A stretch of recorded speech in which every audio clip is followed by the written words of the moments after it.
Hi folks, this is Mr. MegaManFan. Like, share, comment, subscribe, you know all the things to do. And for Mega May, we're going to have a special. This is going to be a two-part episode. Part 1, I'll be going through some of these things here right now. And for Part 2, that big box underneath will be the main event. So Mega May is going to be quite spectacular. But pay no mind to this pile over here. That's a video for later. I'm referring to these bags, these boxes, and these records from Record Store Day. I'm going to try to do this in some kind of a semblance of an order, so I'll put this on a tripod and then we'll get started. Alright, to start off Mega May, let's get some smaller items out of the way from my May pickups. Got a slew of Japanese Sega Saturn games from one of my favorite places to shop, the Pop Culture Exchange. Eternal Melody, which is in a little bit rough shape on the manual, but the disc itself I thought looked pretty good. I suspect it will work just fine. And it may or may not be English friendly, but if it's one of those dating sim type games, I could probably fumble my way through it by making random choices, and if necessary, try to find a patch of it later on. Steeldom set me back a little bit, but it looked very intriguing. Like, it could be a 3D fighting game based on the screenshots and what looks like character selections. I don't know that for a fact, but the wraparound or J card, whatever you want to call this, was still in there, so I had a feeling this was something somebody had cared for. And if you look at the disc itself, well, it's not perfect, but I think it'll work. So that's the first two games. Eternal Melody, Steeldom, Device Rain. $14.99 for this one. Could be an RPG. I'm getting kind of a Final Fantasy VII vibe from it. This is another one where somebody saved that wraparound or J card, whatever you want to call this thing. They even folded it over onto itself. I like when they actually save the outer packaging like that. That's a very thoughtful touch. Saturn collectors are often good about that kind of thing. This disc looks really good. I don't think I should have any trouble with that. As long as we're doing disc-based stuff, let's continue along those lines. Found this Grit's Redemption album sealed for $4.99 at Half Price Books. We've already reviewed this on rapreviews.com, but I don't mind having an extra copy at that price. This is a free album from Record Store Day on CD. Don't think there's going to be much in the way of hip-hop on here by looking at the lineup, but hey, it was free, right? I picked this up at Record Store Day too, just out of sheer amusement, the nostalgia of this song, because I remember when this was a huge hit. And it was quite a while ago, 2001, from the motion picture Jay and Silent Bob Strike Back. I've got to think this was a promotional single sent to radio stations, given it has a clean edit and there's only 3 tracks on it. Maybe it was sold as a CD single, but given the quotes on the front from different radio stations, which I suspect are college radio stations, I imagine this was a promotional CD. The only thing it's missing is the hole punched out of the back, but maybe that's more albums than singles. I don't know. I don't remember getting a lot of singles in college that had a hole punched out of them, but albums definitely did. Right in the middle of the barcode. Oh, since I showed some stuff from Half Price Books, I'll show this as well. The Zork Anthology. And the clerk was actually close to my age because he was like, yeah, I remember playing these games on my Apple II. I was like, I played them on Commodore 64, man, but same thing. Same exact thing. And it's presented like a quiz where you're supposed to answer the questions, but the quiz itself is clues for how to get through some of the challenges. And the one I really need it for is Beyond Zork. Because I played that on my Commodore 128 quite a lot, and I don't think I ever finished it because there was one puzzle that just absolutely stumped me. So this will be like a game facts of a sort, but it's still a cool item if you're a fan of Zork games, and it's only $10, so I could not pass that up. And we've got some more CDs here. I don't think I've ever heard of this group. Hoodsta Madness, the Hoodstas.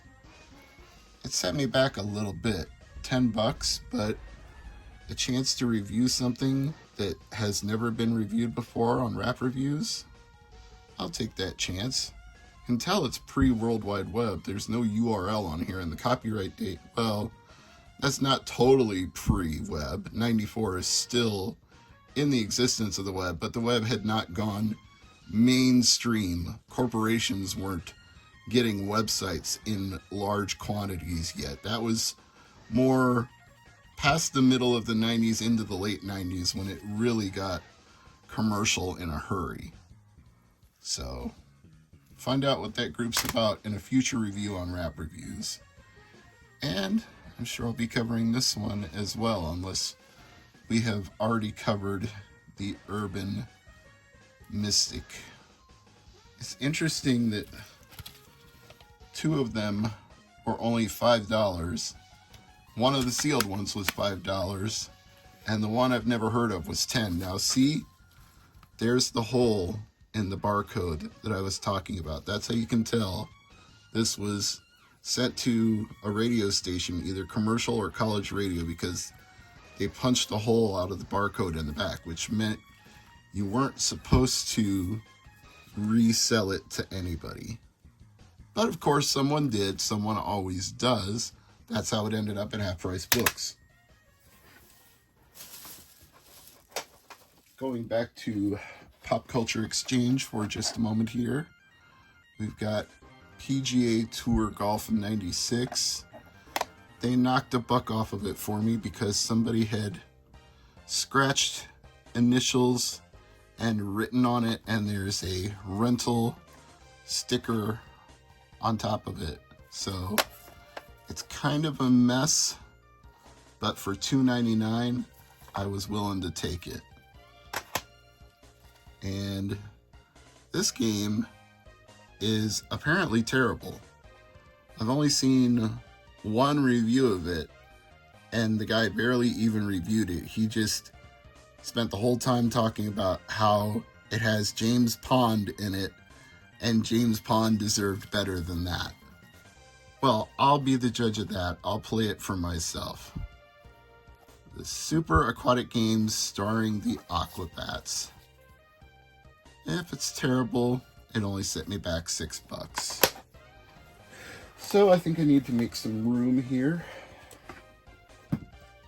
Let me move these to the side. Again, try to keep some semblance of order to the proceedings. So I'll put the Saturn games on the bottom, albums on the top, SNES to the side. Now, This right here came from an Amazon liquidation store. We have one of those in town, and the first day they put stuff out in the pallets, it's $5 per item. Then a couple days later, it drops to $3, and then it drops to $2, and then it drops to $1. And on Thursday, it's 50 cents an item, or as many things as you can stuff into an oversized bag for 20. This came from one of the days where it was $5, and my wife got this for me and said, "You could review this, right?" I'm like, well, I suppose technically I can review it for the channel, but this is not the kind of thing I endorse. I don't agree with putting hundreds of games that the person who manufactured this doesn't own onto a cartridge and then reselling them. And oftentimes when they do that and they cram so many games onto a thing like this, many of the games have errors and don't work right. Like Pokemon games are notorious for that. The saves will break, and they should, because they should be on their own individual cartridge with a battery and save states and all that stuff. But this is clearly not going to have that, because they're just cramming a whole bunch of titles on here and selling it to anybody who will fall for it. And Amazon, I don't mean to say they have no quality control, but they have no quality control, because stuff like this, given the intellectual property rights and copyright holders involved, stuff like this shouldn't even be allowed to be listed on Amazon. And maybe somebody realized that when they got it in the mail and figured out how bootleg it was, and then they returned it to Amazon, and then it ended up at an Amazon liquidation store, and then it ended up with me. So the buck keeps getting passed, but the buck will stop here. I'll take a look at this in a future video.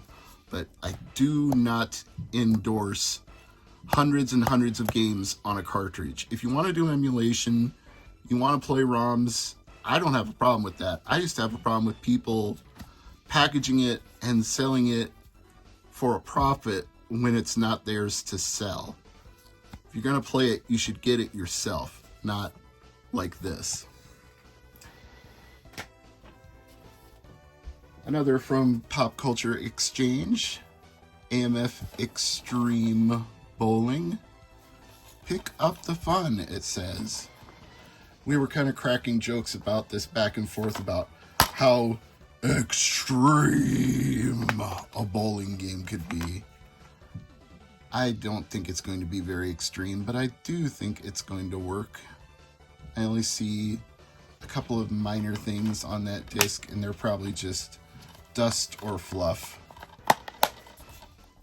And for $4, once again, it's one of those, why not? If it's terrible, it didn't break the bank for $4. So we'll just see how that goes. Now we have a package from eBay. Let me rip this open, and we shall see what's inside here. Now, I realize you can't read the Japanese on the side, but this is Queen's Gambit or Queen's Ring. Either way, it starts with Queen, and that's why I got it, because I wanted a PSP game that starts with the letter Q, and there really aren't that many that ever got a physical release. There are more than a few digital ones that were available on the Sony PSP store before that shut down, but physical wise, you've got limited options for games starting with Q. And there aren't even any North American ones, so it was go with Japan or maybe a PAL territory. But this seller was in the United States, so I went with Japan. That way it saved me some money, and I didn't have to wait a few months for it, which I'm having to do with the one I got for the letter Z, which was Zendoku. That one's coming from the United Kingdom, and it only cost me $6 total shipped, but the shipping is going to take like 2 months. But I will have a Q and a Z, so that will complete the alphabet for me on PSP.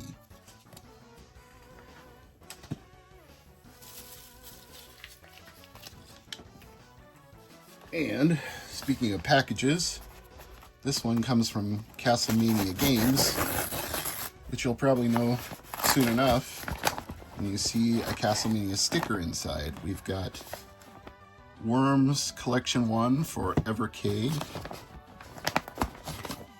We've got the Gremlin Collection for Evercade.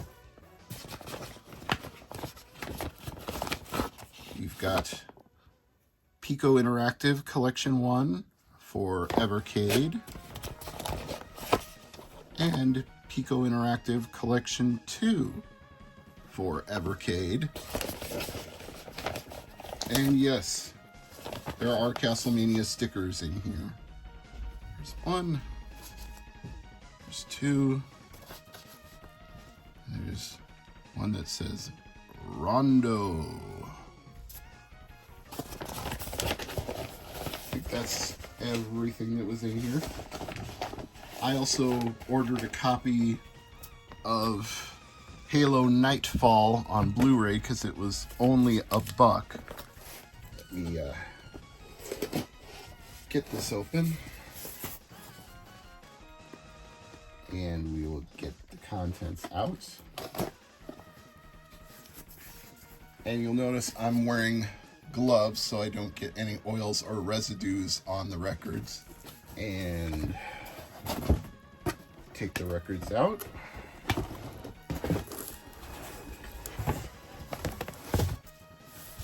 And in a way, they're both Mega Man related. Maybe you'll only count one, maybe you'll count both. I guess that's up to you, but a good friend of the channel, Mega Ran, is behind this first one. Symphonies of the Night, a Shovel Knight tribute album from Mega Ran and K-Murdock. Been a while since I have talked to Kyle. I hope he's doing well. Maybe I'll have a chance to interview him again at some point here soon, but let's take the sleeve off. It's nice that it comes in a sleeve. And let's look at the record itself.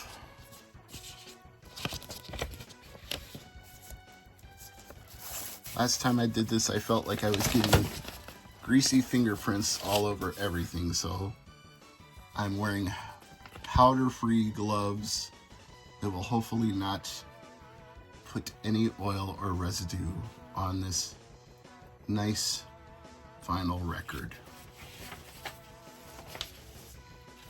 So, big ups to Mega Ran and K-Murdock. I will look forward to listening to this and reviewing it. I've enjoyed every other project of theirs that I have covered.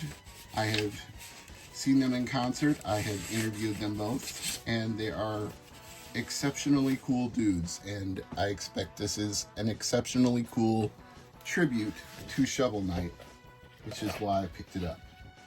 But if you won't count that as being a Mega Man item, then you can't deny that this next one is definitely a Mega Man item. It is Mega Man Legends 2, only this is the Yeti Records exclusive variant. So this one is different colors than the previous one that I picked up. It's got a blue record and a red record instead of two patterned records.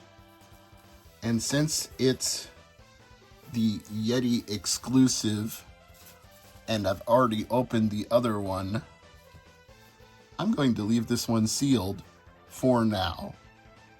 For now. But fear not, there is even more Mega Man related stuff to go before we're done here. Because there was an issue with seam splitting with my previous copy of Mega Man Legends 2.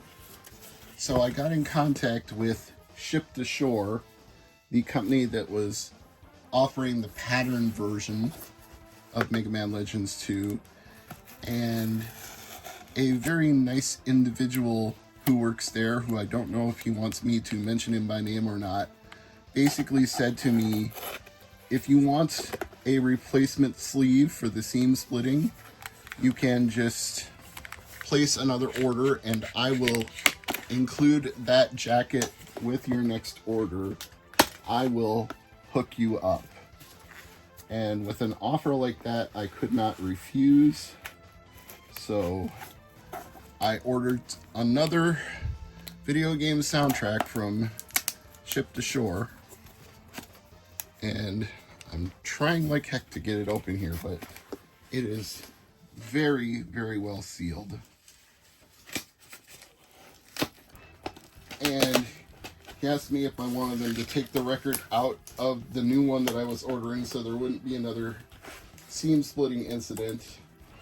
And I said, let's err on the side of caution and do that. That sounds like a really, really good idea.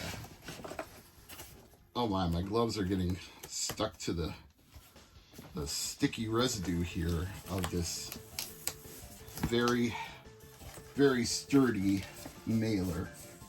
So, as you will see here, this is my replacement Mega Man Legends 2 sleeve, which they sent me as a courtesy. They didn't have to do that, but Ship to Shore has outstanding customer service. So if you have an issue like that, where you get seam splitting from the record coming through, just tell them about it, and I'm sure they will be thoughtful and helpful, especially if you're ordering another item. They will send you one. And if you don't know what seam splitting is and you don't know what I'm talking about, it's where a record in transit, it moves around inside the jacket and it breaks through the seams. That's why it's called seam splitting. So, as I said, they asked me if I wanted the record taken out to prevent seam splitting on my next order, and I said yes. So they obliged me and took the record out before they shipped it. If you ask them when you place an order with Ship to Shore, they will do that for you. And I'm sure a lot of other boutique record labels, record manufacturers will probably do that for you as well. But Ship to Shore specifically mentions it on their website. When placing an order, ask us if you want this done and we will do it for you.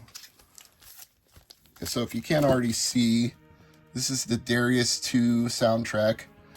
I recently bought the Darius Cosmic Collection for Switch when it was on sale through the eShop. And I felt like that was a very appropriate order to make if I wanted to get something that I could get a replacement sleeve with. It would go well with the Darius Cosmic Collection.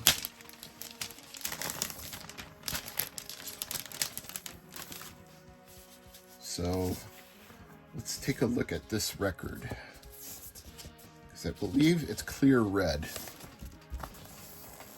Oh, it's even better than that. Look at that patterning. Woo! That is easily one of the prettiest records I have ever had the pleasure to open. I can't wait to listen to this. Well, I don't have to wait. I can just play Darius II on the Cosmic Collection, but I can play it without pew pew and bang bang. I can listen to it unadorned with the sounds of shooting. And since it shipped outside of the sleeve, you can see there's no issues with split seams anywhere here. So kudos to Ship to Shore This is not a sponsored video. I am not being endorsed. I'm just giving them my compliments for what they did for me, because they didn't have to go that extra mile, and they most certainly did, in terms of a replacement sleeve and in terms of unsleeving my record so it wouldn't get damaged, or it wouldn't damage the jacket in transit. There will be something very special in this big box down here, so look forward to that. And this is part 1. Stay tuned for part 2 on Monday.